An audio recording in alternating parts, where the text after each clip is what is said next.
Right, 2 questions in 1. Let's do this. Would the North Korean people revolt against the government? Chances are probably not. The Kim dynasty is 3 generations in now.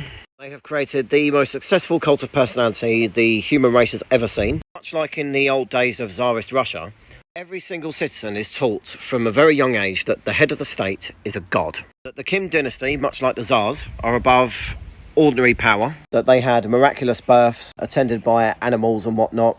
Kim Jong-un is the reincarnation of his father, Kim Jong-il, and Kim Jong-il is the reincarnation of his father, Kim Il-sung. So you've got the father, the son, and yeah. Now, based on what Christopher Hitchens said when he went to Kim Jong-il's North Korea, children are marched to school holding pictures of the dear leader and the great leader. TV and radio, when they do work, they talk of nothing but the dear leader and the great leader. There is nothing but documentaries of the dear leader and the great leader. And when you're not doing the duties to the state, whether it's on parade or working, you're told to stay at home. Stay at home, you're under curfew, you're not needed. There are sessions every day, several minutes long, dedicated to screams and outcries of hatred towards the United States and their allies and South Korea. So it's essentially George Orwell's 1984 made real. It's really difficult to mass revolt against a totalitarian state such as that. The North Korean government, the Workers' Party of Korea, not just Kim Jong-un, they have total control over every aspect of your life. There is no sense of individualism. Your entire existence in that country is to be a prop, a slave to the state. But let's say they did revolt. I strongly think China would get involved.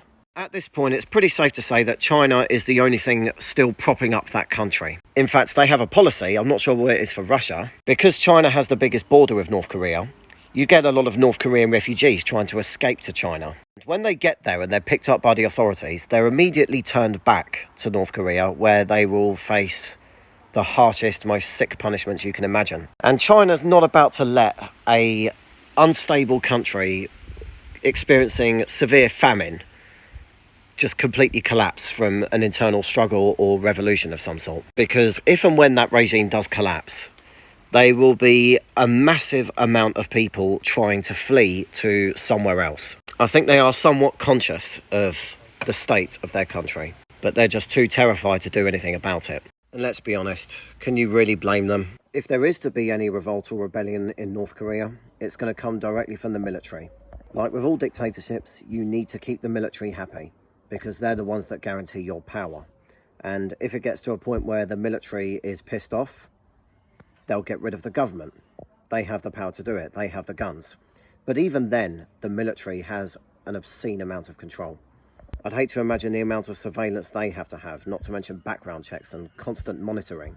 I should also mention, at the demilitarized zone, which is ironic because it's actually the most militarized zone on the planet, where North Korean and South Korean soldiers directly face each other, where the North Korean government sends their best soldiers to stand opposite the South Koreans, put their biggest, toughest face on for the state. The average North Korean soldier is several inches shorter than South Koreans. That's what a famine state looks like.